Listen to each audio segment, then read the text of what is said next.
Hi, and welcome to yet another video about loops. In this video, we will learn about nested loops, or loops inside a loop. Nested loops can be particularly useful when we need to create something two-dimensional, like a multiplication table, or when we want to iterate over more complex objects with lists inside a list. I will now write the code to do exactly that. Let's start with the multiplication table.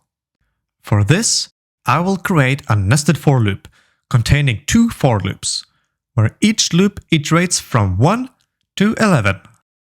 This will allow us to multiply each number from both the outer and the inner for loop with each other, starting from 1 times 1 to 10 times 10.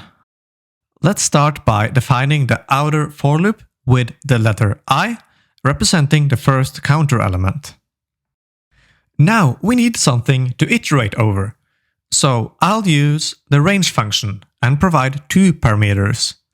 The number where the range should start, which is 1, and the number where it should end, which is 11, meaning it will stop when hitting 11, and 10 is the last value assigned to the counter variable I. Inside this for loop, let's write another with the exact same range, only the counter variable should have a different name, so let's call it j. The inner for loop will iterate 10 times before the outer loop iterates to the next number. Then the inner loop will iterate another 10 times, and onwards until the outer loop has run for 10 times in total. Inside the innermost for loop, we need to calculate the value for each cell in our two-dimensional multiplication table. We can do this by multiplying the value of I and j and printing the value to the terminal. I'll add another parameter to the print function, called end, and set the value to empty space. This makes it possible to print all the values inside the inner for loop on the same line, and allow us to get a nice two-dimensional table. At the bottom of the outer loop, add an empty print command so that the next iteration of the inner loop prints on a new line. Now I've been talking a lot, so let's test the code and see what happens. Look at that, a beautiful multiplication table. This is a nice and simple example of nested loops, but may not be something that you will use all the time. Something that might be more relevant is processing more complex objects or dictionaries. Let's say you have a list of objects or birds like this.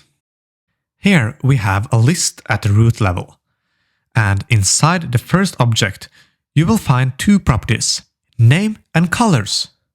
The name is a string and colors is a list of strings. What if we want to print the bird's name and all the colors of that bird in a beautiful list? Here we can make use of a nested for loop again. We can have an outer loop to iterate over the bird objects and then an inner loop to iterate over and print all the colors of that specific bird.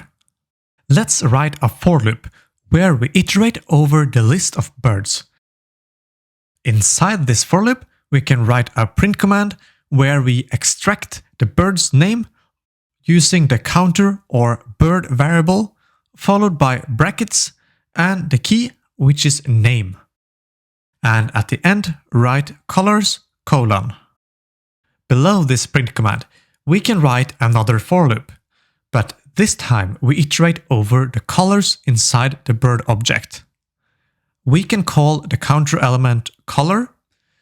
To access that list of colors, we can use the bird object and brackets again and provide the key, which in this case is colors.